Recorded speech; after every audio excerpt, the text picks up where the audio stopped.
मुझे पढ़ना है कंडीशनल ऑपरेटर। कंडीशनल ऑपरेटर क्या होते हैं कि कंडीशनल स्टेटमेंट का मतलब होता है कि तुम रियल टाइम में भी अगर बात करते हो तो कोई भी प्रोजेक्ट अगर हमारा हो, हम रियल टाइम में वर्क कर रहे हो, जैसे हम वोट डालने गए तो वहाँ भी हमारा क्या होता है कि कंडीशन है आपका एज 18 से कम है तो आप एलिजिबल नहीं हो, आपका एज 18 से ज़्यादा है तो यू आर एलिजिबल।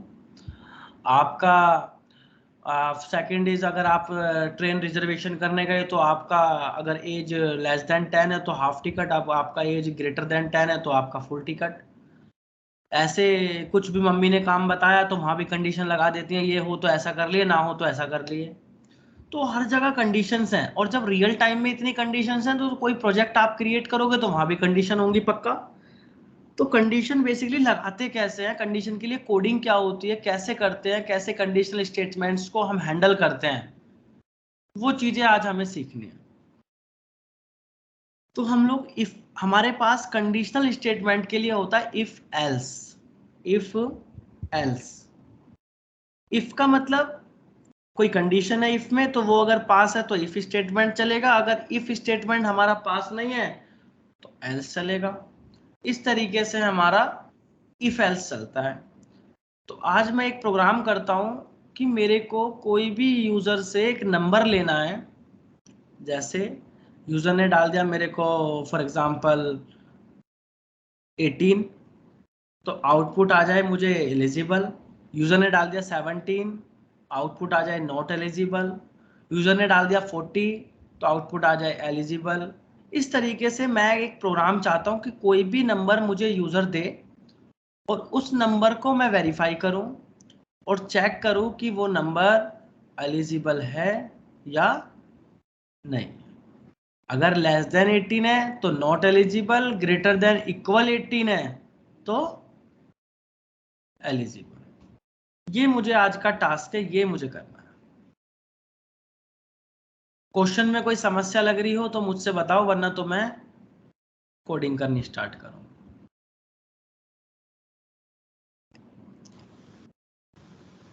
मैंने एक क्लास क्रिएट की और क्लास का नाम दे दिया मैंने क्या, एज वैलिडेट।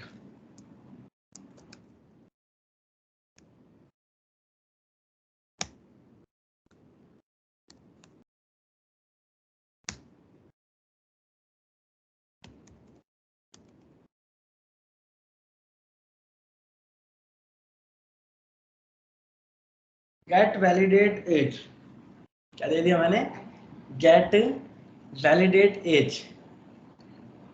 मैंने यहाँ पे एक यूजर से एक नंबर ले लिया इंट टाइप का एज। क्या ले लिया मैंने, इंट टाइप का एज।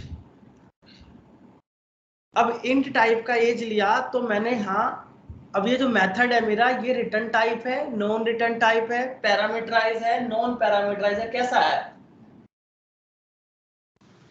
पैरामीटराइज है। पैरामीटराइज।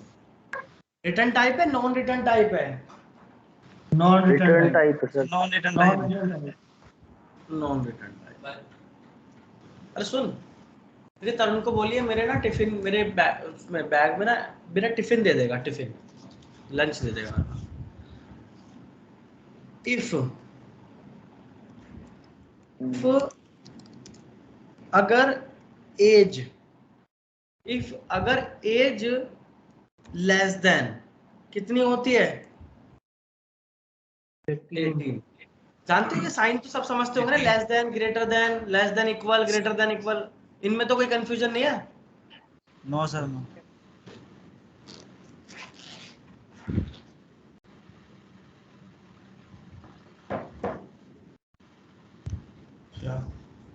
अब मैंने चेक करना है कि अगर ये एज लेस देन 18 है, अगर ये लेस देन 18 है तो मैं क्या बोल दूं इसको, क्या बोल दूं, eligible not eligible, not eligible. Not eligible. और अगर ऐसा नहीं है, अगर ऐसा नहीं है तो एल्स, अगर इफ ट्रू नहीं है तो क्या हो जाए, एल्स हो जाए। और एल्स में क्या बोल दोगे, एलिजिबल। एलिजिबल। कि अगर 18 से कम आया तो नॉट एलिजिबल, और 18 से ज्यादा कितना भी आया, 18 भी क्यों ना आया तो वो कहां चला जाएगा, एल्स में। क्योंकि अभी मैंने दो ही कंडीशन लगाई, एक इफ एक एल्स। अगर इसमें इफ एल्स ट्रू में है तो ओके, एल्स में नहीं, हैं? इसमें एल्स में नहीं आएगा एज ग्रेटर देन 18। कंडीशन नहीं लगती है एल्स में। अगर कुछ ट्रू नहीं होता तो लास्ट में कहां चला जाता है आपका कंपाइलर, एल्स में चला जाता है। तो इफ में कंडीशन लगती है, एल्स में कभी भी कंडीशन नहीं लगती है। एल्स का मतलब कि अगर कुछ भी नहीं तो फिर कहां चला जाएगा कंपाइलर आपका, एल्स चला जाएगा। अगर कोई भी कंडीशन मैच नहीं करती है तो मतलब आपका फिर लास्ट में क्या एग्जीक्यूट होगा, एल्स एग्जीक्यूट। देखो कैसे,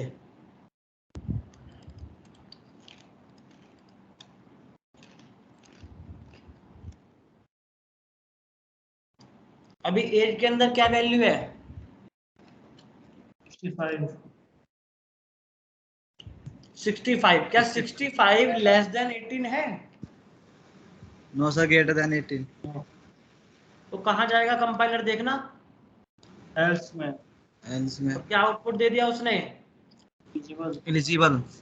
एलिजिबल। मैंने फिर से रन किया और मैंने डाला अब की बार 17। क्या 17 लेस देन 18 है, हाँ। Yes sir. कहां चला गया, इफ कंडीशन हो। अब कहां नहीं जाएगा, अब एल्स में नहीं जाएगा। अगर इफ ट्रू हुआ तो एल्स कभी ट्रू नहीं होगा, एल्स ट्रू हुआ तो फिर कभी इफ ट्रू नहीं होगा। दोनों में से एक ही ट्रू होगा, चाहे इफ ट्रू हो या फिर कभी क्या एल्स ट्रू हो। पहला केस, अगर इन केस एक कंडीशन और आ जाती है, इन केस एक कंडीशन और आ जाती है, और कंडीशन क्या कहती है, कंडीशन कहती है कि अगर एज लेस देन 18 है तो नॉट एलिजिबल, अगर एज ग्रेटर देन इक्वल 18 है और लेस देन 16 है, लेस देन इक्वल 16 है तो एलिजिबल, और अगर एज ग्रेटर देन 60 है तो फिर क्या बोल दें उसको, रिटायर्ड। क्या बोल दें, रिटायर्ड। मतलब 18 से कम वाला एलिजिबल नहीं है, 18 से 60 तक के बंदे को एलिजिबल बोलना है, और 60 से ऊपर जाते क्या बोल देना है, रिटायर्ड। तो अब कितनी कंडीशन आ गई आप लोगों के पास, 3 कंडीशन। 3 कंडीशन आ गई। तो जब कंडीशंस बढ़ने लग जाती हैं तो उतने ही आपके एल्सिफ इन ऐड होने लग जाते हैं। क्या ऐड होने लगते हैं, एल्स। अच्छा, इस एल के साथ सर हमेशा इफ होने लगता है। हैं, हमेशा इफ स्टार्टिंग होगी और लास्ट में आपको एल्स रखना है, बीच में आप कितने भी एल्सिफ लगा सकते हो, लेकिन ऐसा मैंडेटरी नहीं है कि इफ के साथ एल्सिफ भी लगाना मैंडेटरी है, एल्स भी आप सिंगल इफ को भी यूज कर सकते हो। लेकिन अगर एल्स का मतलब ये है कि अगर इफ भी ट्रू ना हुआ एल्सिफ भी ट्रू ना हुआ तो फिर लास्ट में क्या ट्रू हो जाएगा, एल्स। एल्स ट्रू हो जाएगा। तो मैंने यहाँ कंडीशन बनाई एक और, एज अगर ग्रेटर देन इक्वल कितना है, 18 है।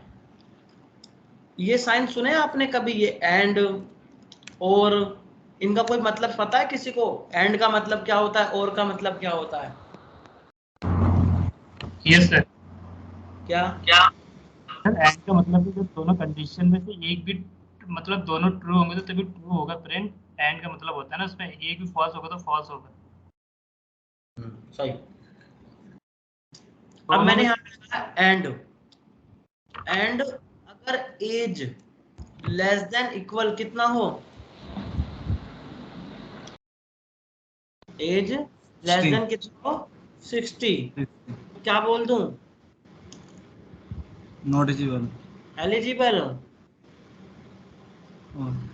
नॉट एलिजिबल तो 18 से कम पे होगा, 18 या 60 के बीच होगा तो एलिजिबल हो जाएगा, और अगर 60 से अबव हो जाता है तो क्या बोल दूं उसको, रिटायर। रिटायर्ड। करना रन। मैंने डाला 12 नॉट एलिजिबल, मैंने डाला 32 एलिजिबल, मैंने डाला 61 रिटायर्ड।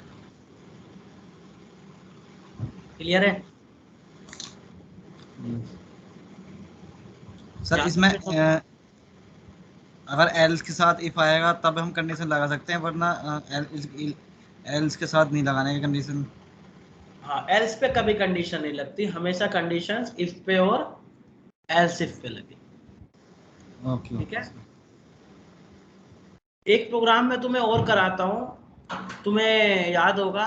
तबीयत कैसे रही, अब तो दर्द नहीं है, चेक कराया था, गैस वैस बन गई बिल्कुल। खाना बाहर का खा रहा है क्या ज्यादा, क्यों, शादी वादी कर लेना, बोला तेरे को मैंने। अच्छा हाँ, अब मेरे को तुम्हें याद हो कि हमने पढ़े हैं क्या नाम है आपका, वोवेल और कॉन्सोनेंट, सुने कभी? जी सुना है। क्या सर होते हैं वोवेल? हाँ Krishna. Sir A I O U तो वोवेल्स होते हैं। वोवेल्स होते हैं, बाकी सब कॉन्सोनेंट होते हैं। तो आज यही चेक करना है कि अगर यूजर हमें कोई कैरेक्टर दे तो मैं उन्हें चेक करके बताऊं कि वो जो कैरेक्टर है वो वोवेल है या कॉन्सोनेंट। कॉन्सोनेंट। यूजर अगर मुझे कोई कैरेक्टर दे तो मैं उसे चेक करके बताऊं कि वो वोवेल है या कॉन्सोनेंट। कॉन्सोनेंट।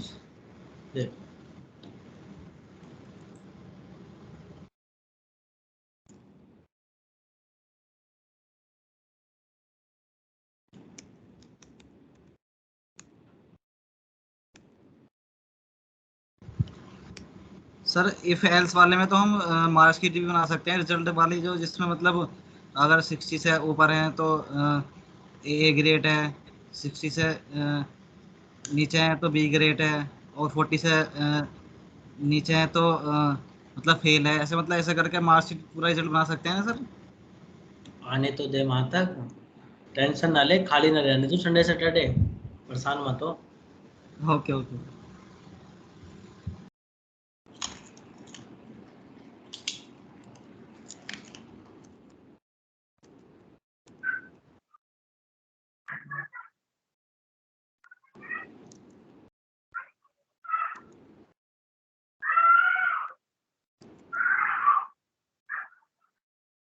टाइप का इनपुट ले लिया इस बार मैंने,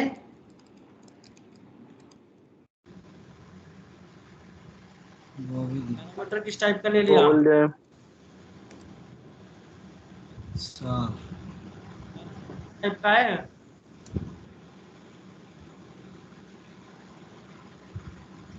भाई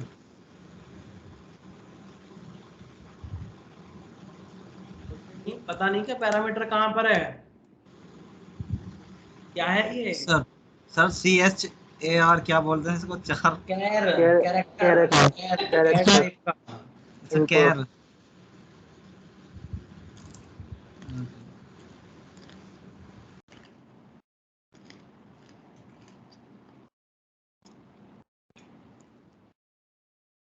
डॉट नेक्स्ट, नेक्स्ट का मतलब स्ट्रिंग, क्या देगा एससी डॉट नेक्स्ट आपको, एससी डॉट नेक्स्ट कब यूज करते हैं, किस टाइप का डेटा लेने के लिए यूजर से, स्ट्रिंग टाइप का डाटा हो। स्ट्रिंग टाइप का, लेकिन आपको स्ट्रिंग लेना है या कैरेक्टर लेना है, कैरेक्टर लेना है सर। कैरेक्टर, करेक्टर लेना। तो डॉट डॉट करके एक मेथड होता है कैर एट, मतलब उस स्ट्रिंग की कौन सी पोजीशन पे से आपको कैरेक्टर लेना है, इंडेक्सिंग कहाँ से स्टार्ट होती है? जीरो से।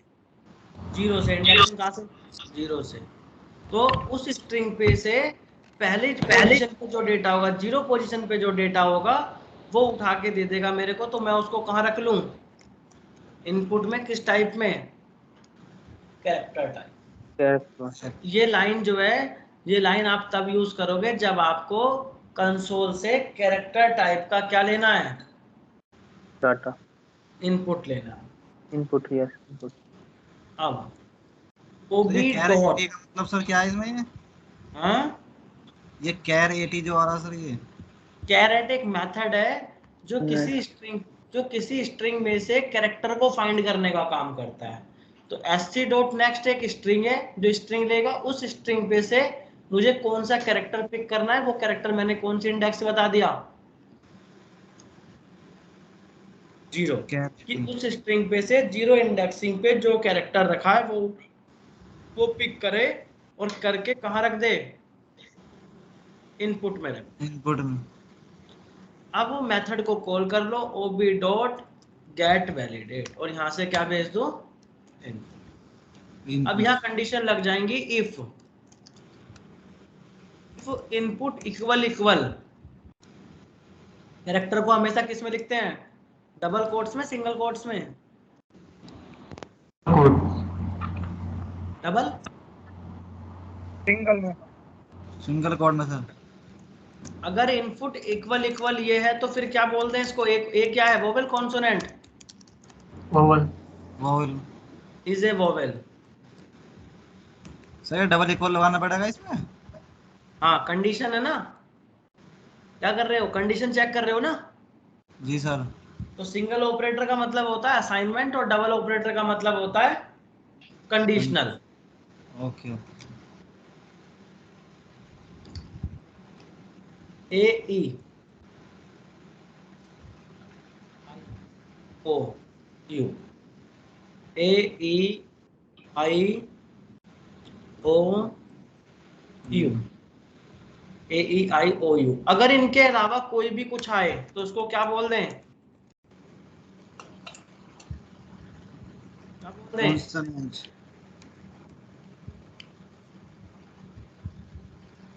करना रन जरा। मैंने डाला आई, क्या आ गया? वोवेल। मैंने डाला बी, क्या आ गया? कॉन्सोनेंट। एक तरीका तो ये था कि उतने एलसिफ लगा लिया आपने, या एक शॉर्ट तरीका और भी है इसका। शॉर्ट तरीका क्या है? शॉर्ट तरीका ये है कि अगर मैंने यहाँ पे और ऑपरेटर यूज कर दिया और क्या लिख दिया? Input equal equal sir. Hello हाँ भाई। सर, मैं कह रहा था जैसे आपने इफ एल्स में अलग अलग डिफाइन की ए ई आई, तो ये पॉसिबल है कि हम एक ही इफ के अंदर सब वोवल्स को जो है डिफाइन कर सके?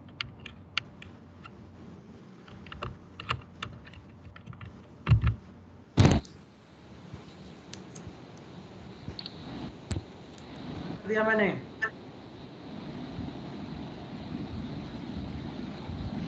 क्या कर दिया? कर दिया डिफाइन एक ही इफ में। एक इसमें इफ में। तो अब क्या, कौन सा हाँ जी, हाँ ऑपरेटर जी। यूज कर लिया? और ऑपरेटर। अगर इनपुट इक्वल इक्वल ए हो और इनपुट इक्वल इक्वल ई हो और आई हो, ओ हो, यू हो, इन पांचों में से कोई भी हो तो क्या कर देंगे?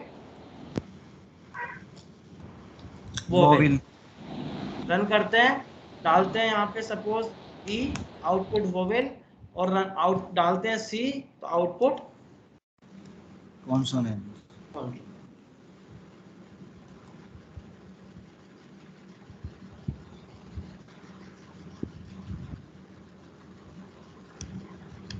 क्लियर है? Yes sir. सचिन भाई आज शांत लग रहे हो। सोमेश क्लियर है भाई? हाँ जी, क्लियर। है सर, मैं ध्यान से देख रहा था सर। कल एक प्रोग्राम किया था आपने विशाल मेगा मार्ट, यस सर। वो प्रोग्राम को दोबारा करना है।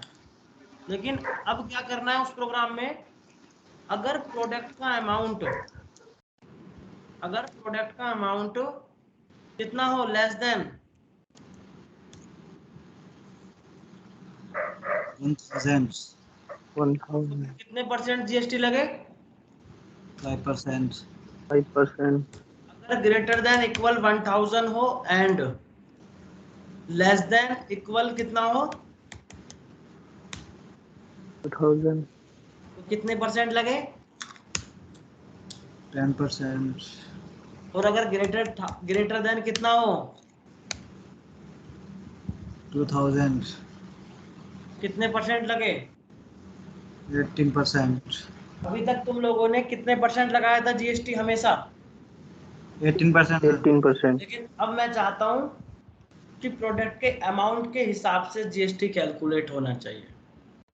1000 से कम होगा तो 5%, 1000 से ज्यादा, 2000 से कम तो 10%, 2000 से ज्यादा तो 18%। ये तुम्हें प्रोग्राम करना है विशाल मेगा मार्ट में। किसमें करना है, विशाल में। दूसरा प्रोग्राम, तुम लोगों ने कल मार्कशीट बनाई थी,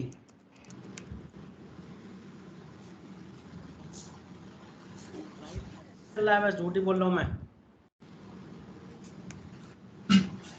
नाम ले लिया, फादर नेम ले लिया, रोल नंबर ले लिया, कॉलेज नेम ले लिया, Hindi marks, science, English, math, computer. अगर पांचों मार्क्स में से कोई से भी एक के मार्क्स अगर लेस देन कितने हो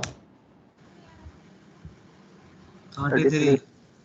तो क्या बोल दोगे तुरंत, फेल। फेल। अगर एल्स ऐसा नहीं है तो फिर पांचों मार्क्स का क्या निकालोगे, परसेंटेज। टोटल निकालोगे ना पहले तो, जी जी। और फिर उस टोटल पे क्या कैलकुलेट करोगे, परसेंटेज।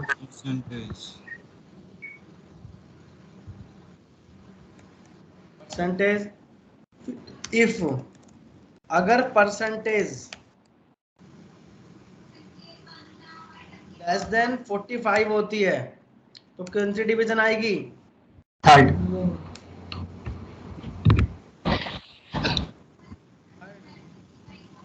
एल्स इफ अगर greater than equal 45 and less than कितनी होती है 60। सेकंड, और एल्स में क्या आ जाएगा, बस। ये प्रोग्राम तुम्हें और करना है, और दे दूं, बहुत है सर ये तो बहुत सारे हो बहुत है गए। सर। सर इतना तो वीकेंड तक ही हो पाएगा सर, वीकेंड में ही। हाँ तो वीकेंड ही है, कल छुट्टी है ना। अच्छा कल की छुट्टी है। हाँ कल छुट्टी है। सर कल ऑफ रहेगा। हाँ सर तो फिर मंडे से चलेगी क्लास तो। एक और दे दूं फिर, नहीं नहीं सर इतना बहुत है, क्योंकि पुराना वाला ही एक बार और रिवीजन सर करना है। इतना बहुत है प्लीज भाई। सर कल वाला प्रोग्राम बना तो दिया था, लेकिन हम अभी देख देख के ही बना पा रहे हैं सर, जो आपने वीडियो को देख देख के ही बना पाए थे। तो टाइम लगेगा, एक दो दिन में हो जाएगा, टेंशन लो। मैं इसलिए ना, अभी तुमने देखा ना, आज भी मैंने प्रोग्राम कल परसों का रिवीजन ही दे दिया। हाँ सर। नहीं जी, तो मैं कोशिश कर रहा हूँ कि अभी 2-3 दिन तुम्हें वहीं घुमाता रहूँ, जिससे तुम बिल्कुल ना बेस सही हो जाए तुम्हारा, तुम समझ लोगो वेरिएबल क्या है, डेटा टाइप्स क्या है, मेथड्स क्या है। तो 2-3 दिन लगेंगे हम लोगों को, लेकिन फिर हम चीजें कवर कर लेंगे। तो मैं कोशिश कर रहा हूँ कि पुरानी चीजों को रिलेट कराता रहूँ बार बार, जिससे तुम लोग फोकस करो चीजों को। मुझे पता है तुम लोग अभी पुराना भी देख रहे हो, मेरी वीडियो भी देख रहे हो, तो थोड़ा सा कंफ्यूजन है, बट 1-2 दिन में हो जाएगा वो। Yes sir. हेलो। हाँ, पूछ रहा था इसमें थोड़ा वेरिएबल बता दीजिएगा मुझे कि जो होते हैं ना स्टैट इंस्टेंस नाम यूज होता है उनका, वो बता दीजिएगा। मैं 4 वेरिएबल के टाइप में। 4 तो होते भी नहीं वेरिएबल, 2 होते हैं, लोकल और ग्लोबल। इंस्टेंस या लोकल। स्टैटिक भी तो होता है सर, स्टैटिक स्टैटिक मैंने अभी पढ़ाया नहीं तो मैं क्यों बात करूं उस पे? और फाइनल पढ़ाया नहीं तो क्यों बात करूं? नहीं वैसे वो कह रहा था मैं, समझा दीजिएगा वैसे ही क्यों कि समझा? होता अभी क्या है जरूरत ही डेफिनेशन। नहीं। जो मेरा काम 15 दिन बाद का है, मैं आज क्यों बात करूं उस पे? ठीक है। दो चीज मैंने बता दी, लोकल और इंस्टेंस। उसमें कोई डाउट है तो पूछ लो। फाइनल और स्टैटिक जब आएगा तो पढ़ाऊंगा। वेरिएबल सही सर, हमने एक प्रोग्राम बनाया था जिसमें एबीसी को ऊपर ही डिफाइन कर दिया था, फिर नीचे इनपुट देने की जरूरत वो नहीं इंस्टेंस पड़ती। था जो क्लास लेवल पे डिफाइन कर दिया, वो इंस्टेंस होता है। जो मेथड के अंदर डिफाइन होता है वो लोकल होता है।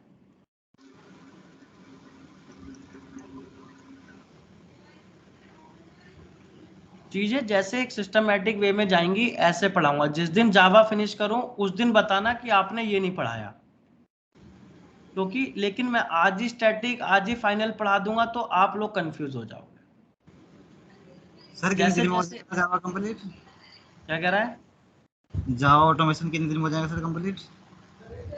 तुम पे डिपेंड करता है ना भाई। तुम अब एक चीज को 4 बार पूछोगे मेरे से, तो मैं तो आराम आराम से चलूंगा, मैं तो समझा के चलूंगा। सिलेबस तो तुम लोगों के हाथ में है। मेरे से कहोगे तो मैं तो 15 दिन में खत्म कर दूंगा, है ना। लेकिन एक अगर मैं नॉर्मल एवरेज की बात करूं तो मान के चलना, अभी कम से कम आपको 45 से 50 दिन लगेंगे, कम से कम। दोनों चीज, अगर जावा जावा की बात करूं तो अभी कम से कम मानना कि तुम लोगों को 35 से 40 दिन तो जावा में लग जाएंगे, और 20 दिन मुझे चाहिए ऑटोमेशन में। तो टोटल 2 महीने भी तुम्हें चाहिए मेरे को जावा ऑटोमेशन फिनिश करने के लिए, है ना। तो क्योंकि अभी तो बेसिक क्लियर कर रहा हूँ तुम्हारा, 2-3 दिन अभी भी ले लोगे तुम, मुझे पता है। कहीं जाके मैं तुम्हारा ट्यूसडे वेडनेसडे से एरे स्टार्ट कर पाऊंगा। तो भागना नहीं है मेरे को, मैं कूल होके ही चलाता रहूंगा, बस समझते रहो आप लोग। ठीक है। पीयूष, मैनुअल की कोई क्लास चल रही है क्या? मैनुअल की 1-2 ट्यूसडे से नया बैच स्टार्ट है, ज्वाइन कर लेना। ठीक है, चलो।